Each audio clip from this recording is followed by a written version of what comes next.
everybody, and welcome to Writing Light. My name is Matthew Wayne Selznick, and this week, as in every week in February, March, and April of 2011, I come to you and we talk about my progress writing the first draft of my second novel, Light of the Outsider.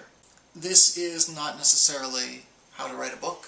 It's not how even I write books, but it is insight into how I'm writing this book that hopefully is useful to you as a writer or a creative person.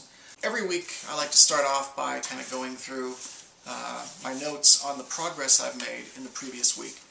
I wrote 2,549 words since we last spoke. 4 days written for a little less than 4 hours total. About 637 words per hour, which is way below my quota so far of by about 363 words. There are 70 days left if I'm to accomplish my goal of 80,000 words in this first draft by the end of April 2011. I've written 15,567 words thus far, so we're about 20% of the way through. Every week I like to talk about something about writing that stems from my experience writing the previous week.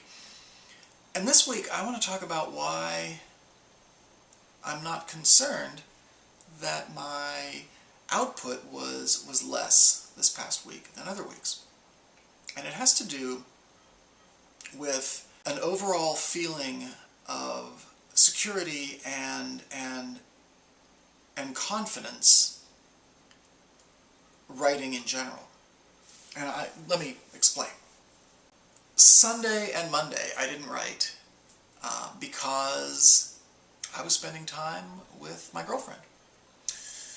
And intention was there to write on Sunday, but we got to talking and we actually fell asleep.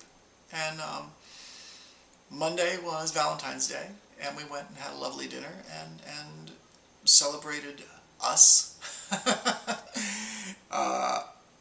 And so writing wasn't even on the table that day. I was like, no. The relationship and the creativity, one is certainly feeding the other. I think, for me, and maybe for you, that I feel a certain freedom to create when I'm in a healthy, supportive, and encouraging relationship. Critical to note, healthy and mutually supportive, mutually encouraging relationship. I've been in relationships where there was a lot of support for my creativity. And honestly, I didn't always return that support and that encouragement in whatever way was most important to that other person. And eventually, as you can imagine, support for my creative endeavors diminished.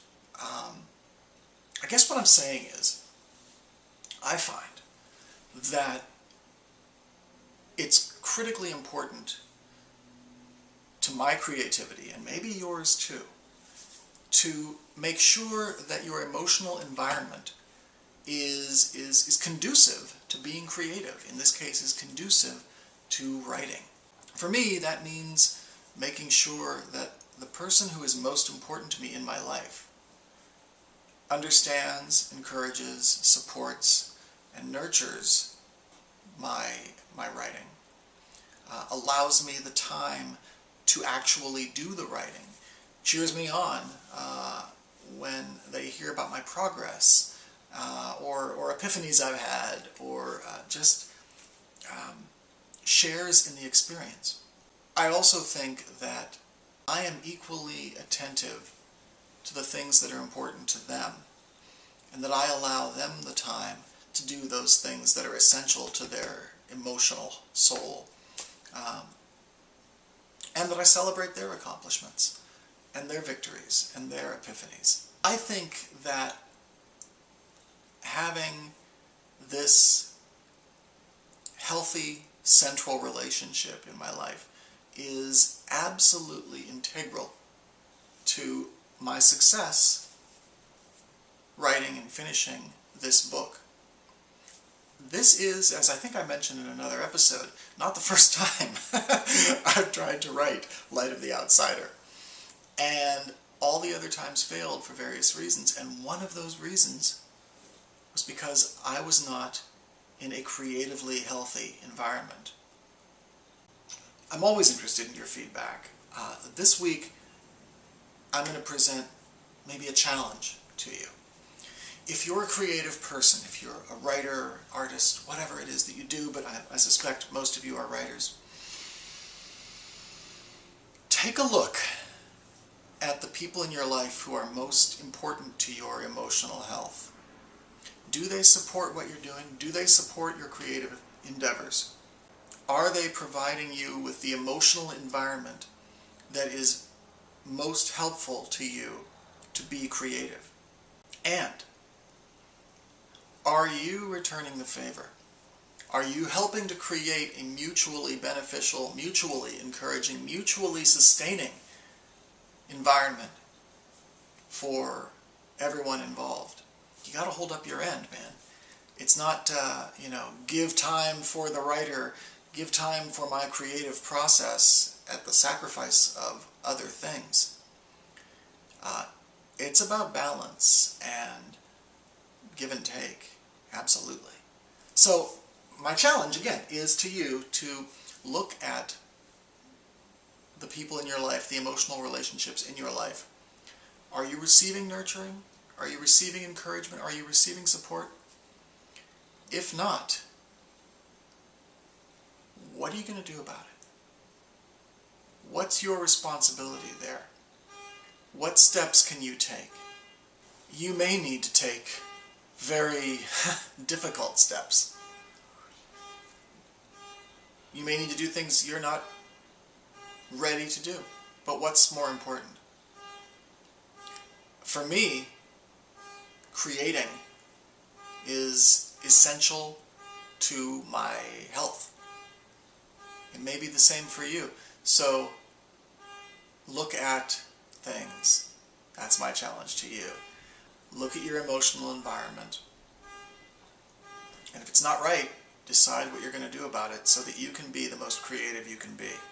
This could lead to some pretty personal stuff, so I'm not necessarily looking for all the juicy details, but I would like to hear from you in all the usual ways, and let me know that you're looking at it.